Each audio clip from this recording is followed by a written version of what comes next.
Mais pour faire la guerre, il y a d'abord le patriotisme. Il y a la logistique. Et il y a maintenant l'intelligence des situations. Le patriotisme s'est réveillé à tous les Burkinabés. Que ce soit les combattants, que ce soit les populations civiles, vous les voyez bien contribuer.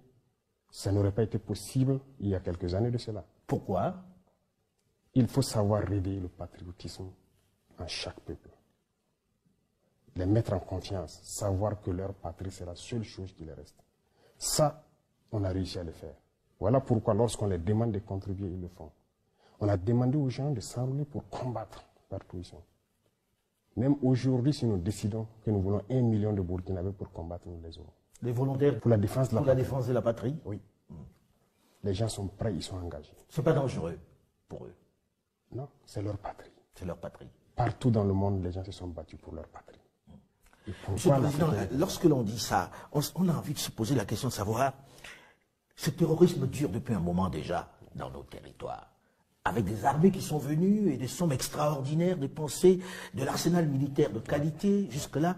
Comment expliquer que d'un coup, vous décidiez que tous les trois, vous allez combattre ça sans les autres? Est-ce que c'est réaliste? Qu'est-ce qui fait que ce soit plus possible aujourd'hui qu'avec ces armées qui étaient là? C'est plus que réaliste. Il y a eu plusieurs situations. Nous avons eu la chance de faire le terrain. Beaucoup d'autres officiers que vous pourrez croiser ont eu la chance de faire le terrain. Et ont manœuvré avec ces armées étrangères. Sur votre propre territoire, on vous fait des restrictions. Ils font ce qu'ils veulent.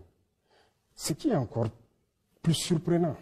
Imaginez, vous avez dit, avec toute la technologie qu'ils avaient, ils ont actuellement peut-être des satellites qui observent tout.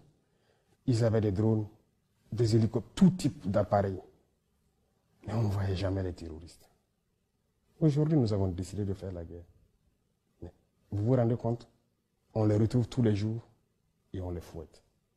Donc, il y a un problème. Pour vous, il n'y avait pas une réelle volonté de les combattre alors? Aucune volonté de les combattre. S'ils le voulaient, ils pouvaient le faire. Les terroristes n'auraient jamais atteint ces niveaux. Alors aujourd'hui, on dit, s'ils font des résultats, s'ils font quelques résultats, c'est parce qu'ils ont avec eux les Russes. Il y a eu Wagner, dont on a parlé. Aujourd'hui, on a même les Russes qui vont ouvrir leur première base militaire avec Africa Corps. Monsieur le Président, est-ce que les Russes vous aident? Et est-ce que leur aide est meilleure que celle des armées étrangères qui étaient jusque-là présentes? Vous savez, pour ce qui concerne le Burkina, par exemple, on reçoit ça. Ouais, c'est embêtant. À chaque fois que vous publiez une vidéo, vous devez avoir des notifications comme ceci.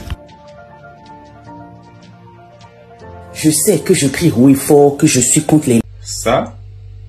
Les sanctions commencent à pleuvoir. On me menace de me bannir du programme de monétisation TikTok pour avoir publié cette vidéo. Tu as sûrement entendu parler de ce qui se passe au Congo. Et si ce n'est pas le cas, je t'invite à aller te renseigner parce que à l'heure... Et ça encore. Ouais, t'as bien lu, hein. T'as très bien lu. Aujourd'hui, j'ai envie de dénoncer en fait cette inégalité qu'on reçoit sur les réseaux sociaux, surtout quand on est une femme et qu'on est noir. Le nombre de commentaires que je signale tous les jours et pour lesquels j'ai toujours une réponse en mode « Ah ben non, ça n'enfreint pas les consignes communautaires ». Je me pose des questions de quelle communauté vous parlez parce que c'est quand même assez intriguant. Là, je pense qu'il n'y a pas plus clair. On sait très bien que c'est une originalité, donc le concepteur de ce mot-là, très original. Je pense que ça en est de trop pour le cercle africain. Liberté de communication, de partage et de connaissances. C'est la raison pour laquelle nous avons mis sur pied le réseau social africain Djiba World, disponible sur App Store et Play Store.